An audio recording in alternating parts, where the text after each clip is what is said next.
Good morning, everyone. You may have already heard that a few weeks ago, a revival broke out in Asbury University, which lasted 2 weeks something. This town of 6,000 population was visited by 50,000 tourists from all over the world to join them in the 24 hours a day meeting, which comprised mostly worship. So 24 hours a day meeting, which lasted around just more than 2 weeks. When the administrator of the university decided to close the auditorium wherein this revival was held, the anointing of revival spilled over many universities and the students get addicted to worship just like them. Now, why is the Asbury revival significant? Because in 1970, an almost similar thing happened in the same university. There was a mandatory chapel which ended, but the student refused to leave the premises because they felt the Spirit of God upon them. The meeting then went on just like it did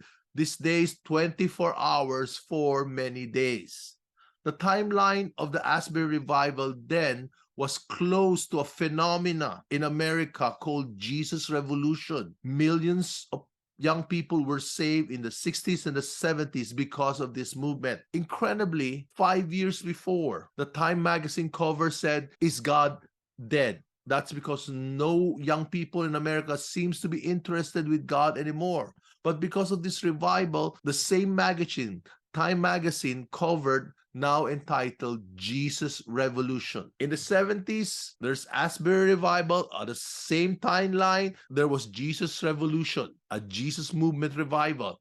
Now, we have another Asbury Revival on the same timeline, the movie called Jesus Revolution, which showed the revival that happened before. No one can orchestrate that except God. That's a prophetic sign. Some people think we should not pray for revival. Yes, I understand there are people who go to the extreme. They spend all their time praying for revival. They do nothing in the presence. Oh, God, save the lost. And they have lunch with their office mate.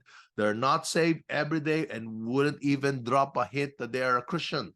Oh, God, heal the sick. One of their friends is sick and they just give advice on what medication to take. They would not even dare lay hands on the sick. Yes, we must do something, but we must also pray for revival. In fact, in the season where God is pouring out his presence, and he's doing that right now all over America, is the best time to pray for revival. Pray to God for rain in a time of rain. Pray for the Philippines. Pray for worldwide revival. And most of all, pray for personal revival.